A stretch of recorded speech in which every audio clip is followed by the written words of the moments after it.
Hi, so this video is how you make an online portfolio using Adobe Spark for your final project in this class.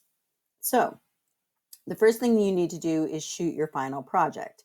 And there is information in the assignment about how to do that. And you'll end up with at least 6 images, if not more.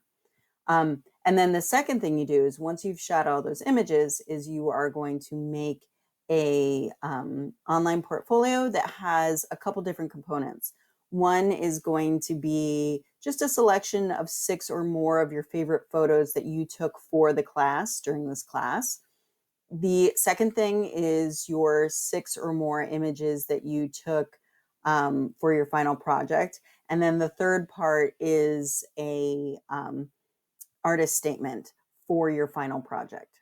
So you will go to spark.adobe.com and log in. You can log in with your Adobe login if you have one, or I would suggest maybe making a login or using your login for Gmail, because then you'll be able to access any photos that you may have on your Google Drive account.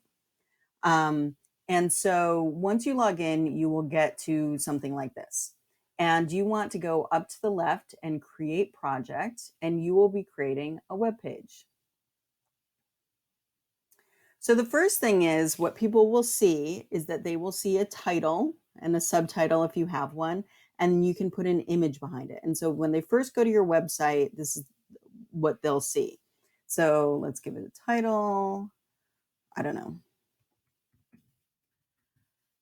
And you can say subtitle, photos, something like that. And then to choose a background, I'm just going to click on this gray background and I'll pop up photo, and I can choose some photo. Now, during this process, whenever you are choosing photos, you can get them from different places. You can upload them from your computer. So I have some in a folder on the computer ready to go. Or if you have been using mobile Lightroom and you've logged in with the same Adobe ID or the same Gmail account, then you'll be able to access your Lightroom. Again, if you sign in with a Gmail account, you'll be able to get them from your Google Drive or Google Photos. If you have a Dropbox, something like that, you'll be able to access them. So I'm just going to grab something from my computer. Let's go down to here. Just grab something. All right. So here I have, when people first come, this is what they'll see. Now, if I want to start adding more sections, because everything is in a section, I can add in photos, text, a button or a video, a photo grid, a glide show, which looks really cool, except for isn't, and I'll show you why, or a split layout. So I'm just going to put in text.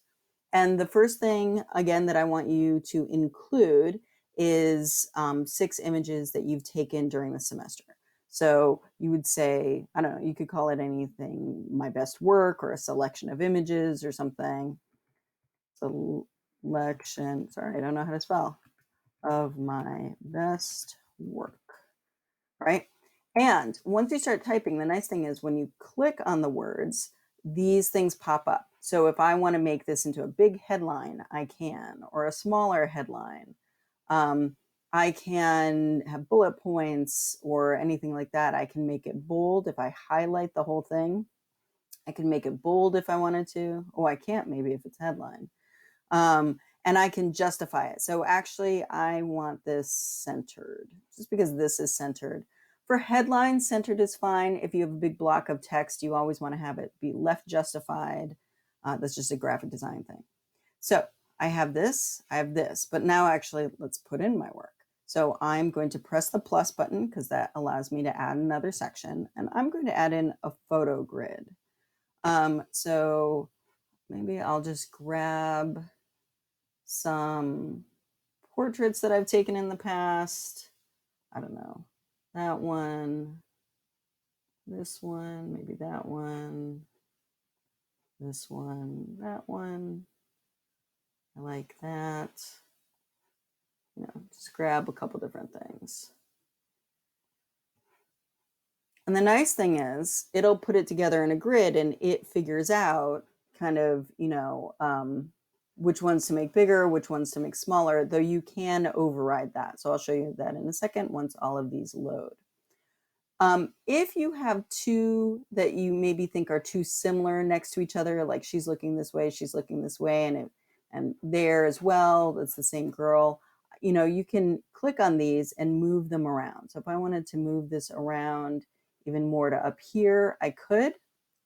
If there's an image I really love and I want to feature and make it huge, just click on that image and you can say large, and then it's going to take up a huge, like all the way across space.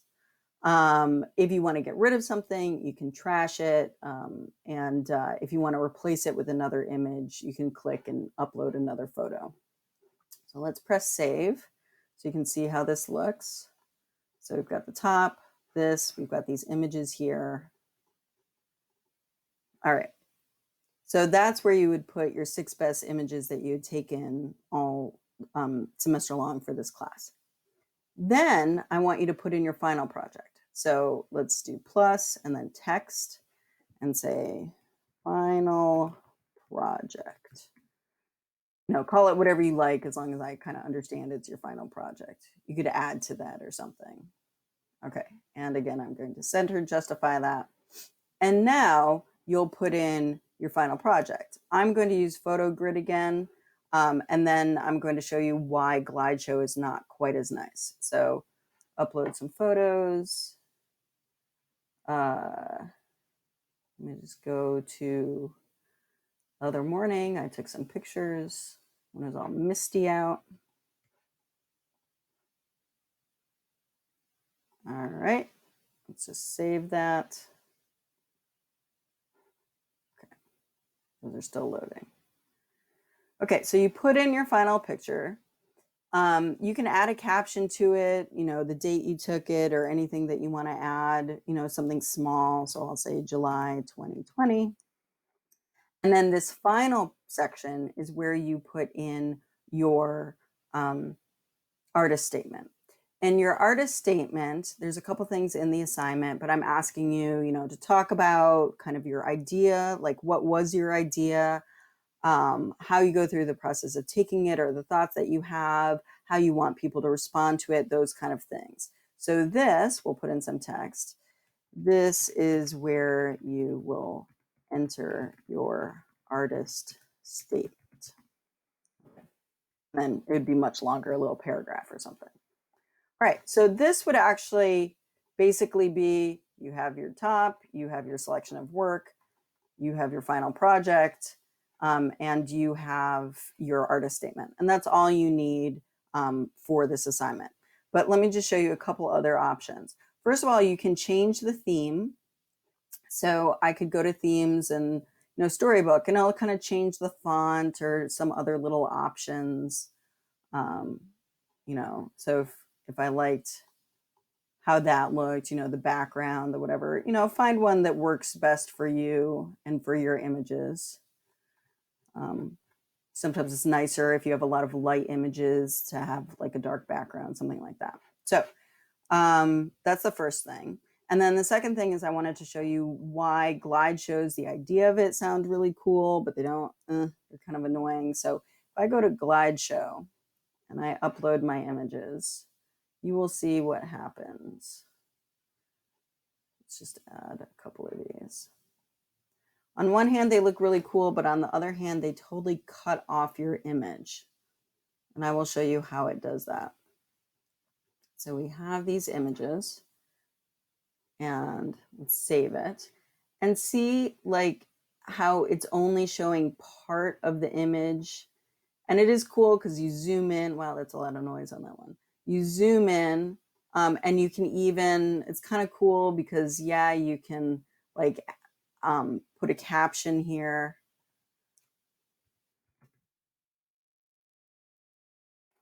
So that's kind of cool, but this image was so much bigger, right?